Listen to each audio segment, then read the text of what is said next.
Now, Russian President Vladimir Putin is set to kick off a two-day visit to India today, marking his first official trip to the nation since the war in Ukraine began in February 2022. He is scheduled to arrive in Delhi on 4 December evening for the 23rd India-Russia Annual Summit.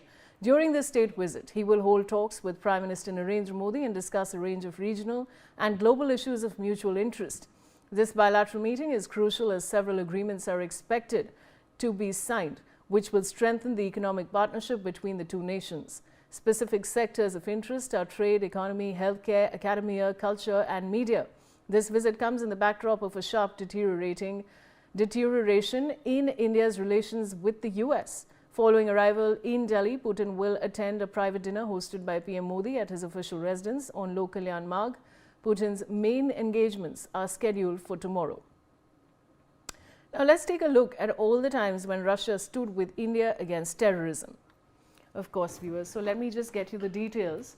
Now, Russia's consistent solidarity with India is what we're discussing. Indian Parliament attack in 2001 is what we're beginning with. We strongly condemn the barbaric terrorist act against the Indian Parliament. Terrorism is a challenge to the whole civilized world and the international community must join forces to oppose it, is what Igor Ivanov, Russian foreign minister, had said at that point. 2006 Mumbai train bombing, there is no and there can be no justification for a crime of such cynicism and monstrosity. The terrorists guilty of this crime must be severely punished. So that's, of course, in 2006 during the Mumbai train bombing. Those are the details of that, viewers. Now, 26/11 Mumbai terror attack. We unequivocally condemn the horrible terrorist attack in Mumbai. Inhumane terrorist attacks on hospitals, hotels aimed at killing civilians and hostage-taking are harmful to the whole civilized society, is what Dmitry Medvedev, Russian president, said at that point.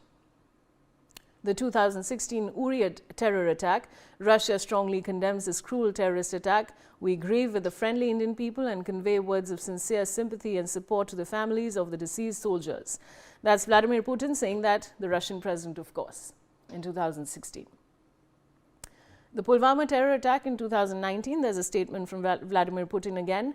Russia resolutely condemns this barbaric terrorist act. We confirm our readiness to further intensify cooperation with India in the fight against terrorism in all its forms. Red Fort terror attack 2025. We have Dmitry Peskov, Kremlin spokesperson, who'd given out a statement. We strongly condemn terrorism regardless of its format or source. We know how painful it is to lose people in the terror attacks, and we will always remember this pain.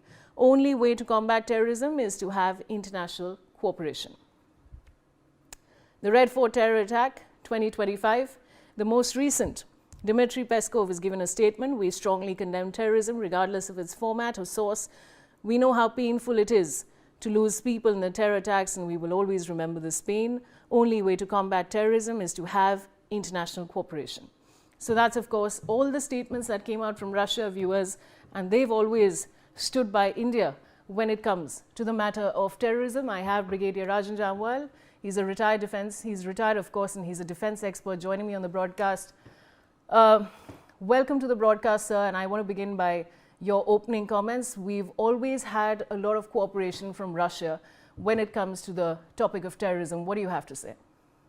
Yeah, obviously, Russia has always been an all-weather friend. I mean, they have been through us with thick and thin. And the upcoming visit of Mr. Putin, the president, it's a welcome step. I'll tell you a small thing, you know. In 1980, sometime, Russia gave us an aircraft called MiG-25. That is something they did not even share with their closest allies. Now, this was an aircraft state of art that time, which could fly from 60,000 feet to 80,000 feet. And there was nothing, I mean, either in Pakistan or even at that time China had. I mean, at will, we could enter Pakistan or even fly over Tibet, take whatever photographs. It was basically a reconnaissance aircraft. And at will. And there have been a whole number of cases where our aircraft deliberately came down just before exiting the airspace, and gave out a sonic boom that is from subsonic speed, suddenly moving to Mach 2, basically to tell them we were here and we have gone all over you. Now, that's the kind of friendship we have had, just to give you an example. So, this is an all enduring friendship, and I'm sure in the next 2 days, you'll get to hear many specifics of the collaborations over multi domains. That means right from political, diplomatic, militarily, as well as economic, and multi domain treaties or bilaterals. You will see this thing. We are hoping that what is being reported in the media, that is the Su-57s and S-400s, I mean, the main ones, and apart from that, a few others, I mean, they will come to our kitty, and as will the Rupiah will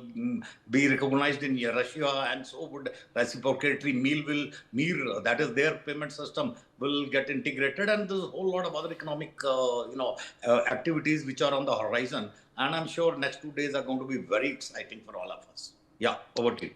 I also have Mr. Sanjeev Srivastav. He's a foreign affairs expert joining me on the broadcast. Mr. Srivastav, how do you see Russia's consistent solidarity with India when it comes to terrorism?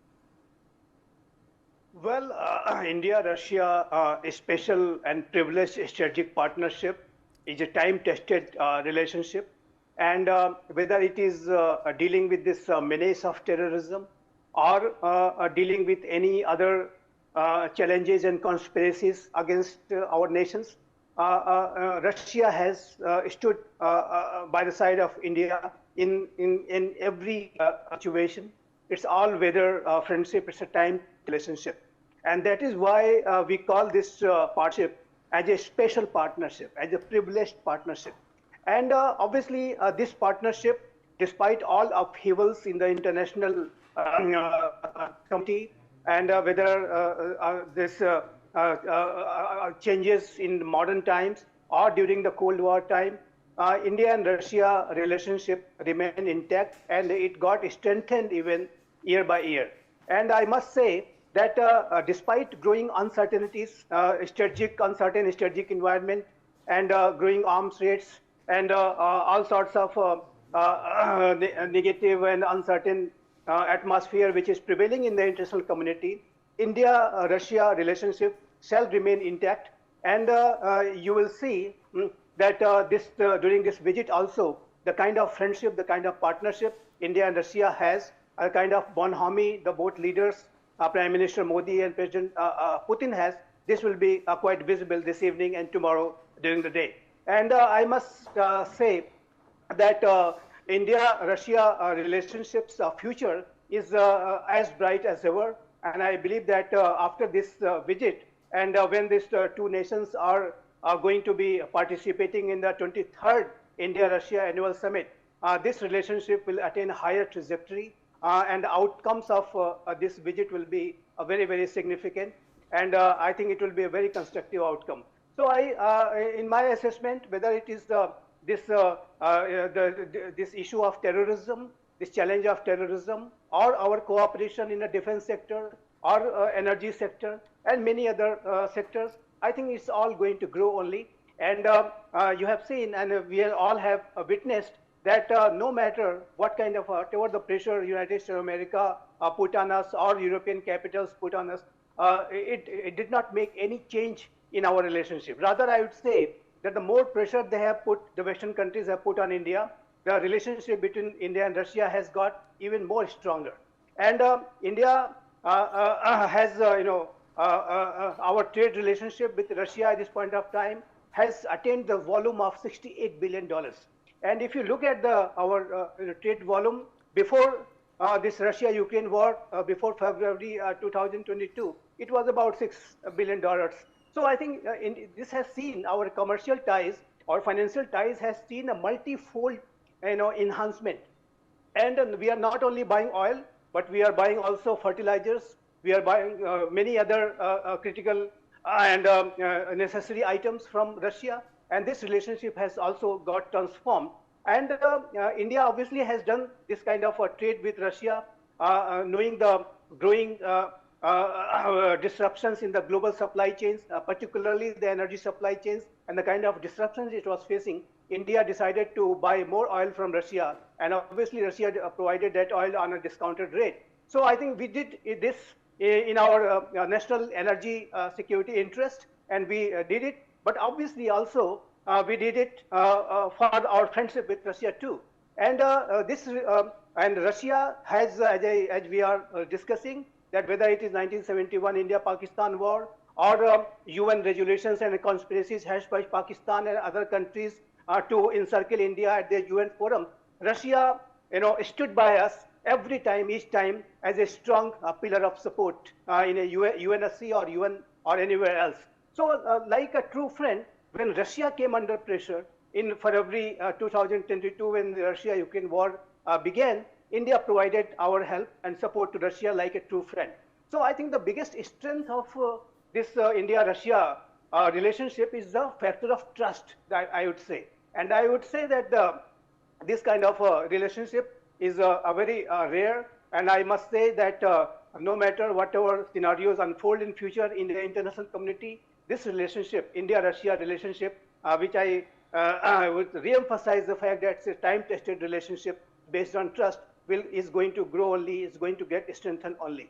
And about this visit, obviously the biggest beneficiary of this visit will be going to be people of India and Russia. Both the nations are going to have enormous benefits from this visit.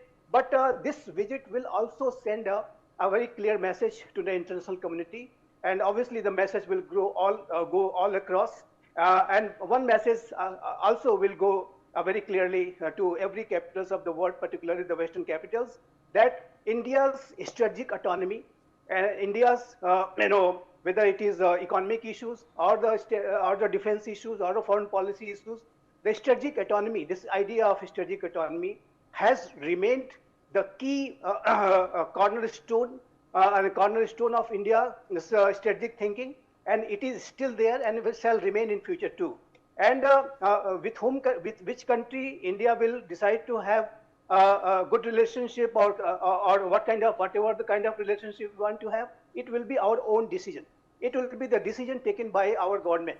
Our Prime Minister, Sri Narendra Modi, will decide, the people of India will decide that with which country, what kind of a relationship we are deciding to have. And India will not be pressurized. It cannot be pressurized by any other capitals of the world.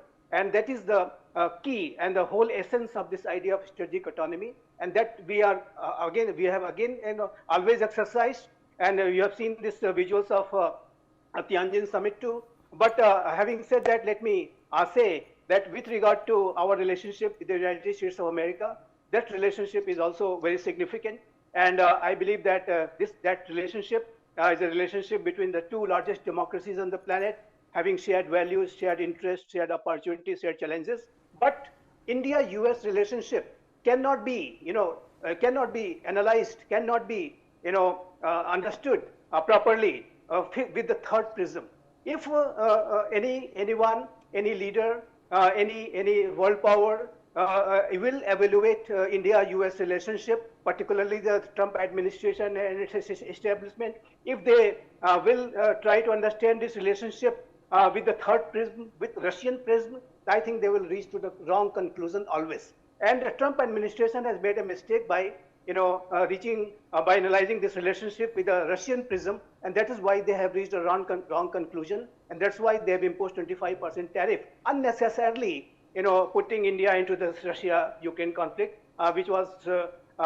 which had no point India putting into in that kind of a conflict, when a country which is always propagating the peace and dialogue and Prime Minister Modi's visit to Kyiv and Moscow and Washington. Despite all that, a 25% tariff and Russia and connecting and putting in between that war, I think it was a very, very unnecessary step. It's a wrong step, and I believe that United States of America should, review that decision. Mr. Srivastav, I'll have to go to Brigadier Rajan Jamwal now. Now, Brigadier Jamwal, of course, with your defense background, you're a defense expert.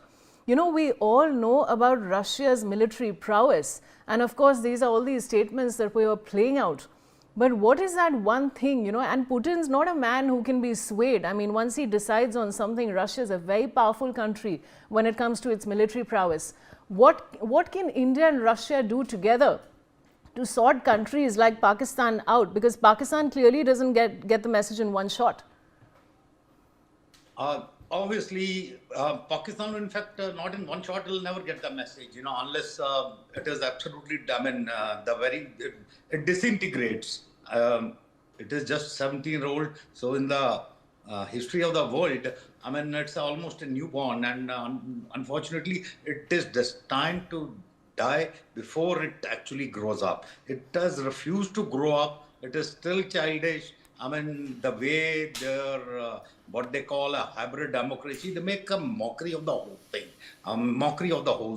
You see, India-Russia is a much, the relationship is much in depth. It has got something to do, if you remember, there's a person called Mackinder in 1904, way back. I mean, I remember during NDA days, I mean, they used to teach us in geopolitics, one of the subjects. There is a heartland theory. So whosoever controls, the Eastern Europe, Ukraine, the present, he defined that as heartland.